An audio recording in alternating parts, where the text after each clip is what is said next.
Hello and welcome to the sewing studio. Today I'm going to show you a really quick and simple quilt that you can make using a charm pack and some other bordering fabric and some highlighting fabric. So I've got it in two colourways here. So I'm going to show you the purple one, and this was made with a charm pack and 1/2 metre of the purple, which is our highlight square, and I'm going to show you how to create this block. So you can make this different sizes. This one has just got a fillet and a very small border and then a binding which matches the fillet. The other one I'm going to show you is slightly bigger because I've put two borders on this one. And as you can see, the highlight square on this is the grey. So we've got a green fillet, we've got two borders, and then we've used the highlight fabric again for the binding. But what I like about this one is I had run out of fabric. Now I know a lot of you find that hard to believe, Katrina running out of fabric, but I had run out of fabric and didn't have enough for the back. So as you can see, I have done a pieced back, which I think is really good because it's almost as interesting as the front. And I've chosen to quilt it in a green fancy stitch. And as you can see, that green has shown through. So I feel that I've almost got a reversible quilt here. So how do you do it? Let me show you what you need to do. So you need a charm pack. So I've got Northport by Minnick and Simpson. And what we're going to do is we're going to open our charm pack, which is always the best bit. And we're going to cut all of these in half so that we have 5 inches by 2.5 inches. Now, if you're a confident cutter, you can do a stack at a time. Always make sure you've got a nice new blade in, because that will make a difference, of course. So you need to line this up and we're going to cut it in half. And I've got a few here. So I'm going to be brave and I'm just going to cut right the way through those. So we then got 2 piles. I'm going to do that again. I'm not going to cut the whole pack. I'm just going to cut a few to give you an idea of how to shuffle the colour. And then the contrast colour is going to be, for this one, is going to be a sort of creamy coffee colour. A latte colour, shall we say. Right, so we've got 2 piles here.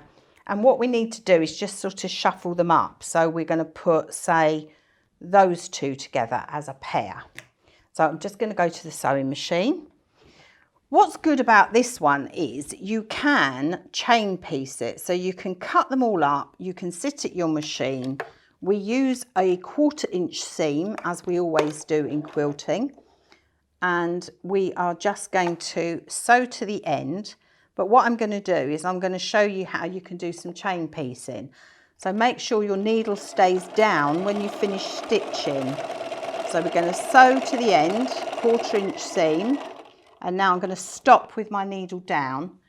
I'm going to pick up my next 2. Let's have a bit of a shuffle here. Let's put those 2 together, shall we? Right, so my needle is down.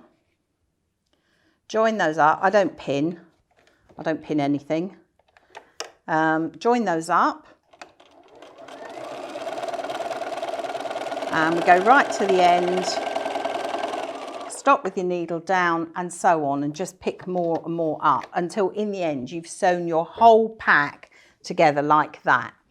So I'm not going to do all of that for today. I'm just going to now nip this thread off. And the next thing you're going to do when you've got all of your pieces joined together and you've shuffled your colours is you'll press those to one side. Remember to set your seam and press it to one side. Let's just nip that bit of thread off there for a moment. So press to one side, and then you're going to pick up your highlight piece. Now this piece is 2.5 inches by 4.5 inches, because if you remember, we've lost 1/4 inch on either one. So that's 2.5 by 4.5. I'm just going to sew that on. Go back to the machine again. Again, I haven't pinned it.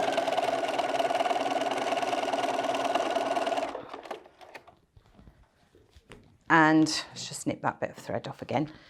And then you set your seam, press it back like that, and that is your block. So when you come to lay your quilt out, so you'll do that with your whole charm pack. When you come to lay your quilt out, what you need to do, if I show you on this one, it's easier. If we lay it out like this, and you have your highlight square to the right on row 1, and then your highlight square to the left on row 2, and so on. So you could do this if you wanted to make a really big one. You could do it with 2 charm packs. You could even do it with a jelly roll, and you could cut your jelly roll strips down to 5 inches. So as always, have fun, nice, quick, easy project, and I look forward to seeing you here in the sewing studio the next time.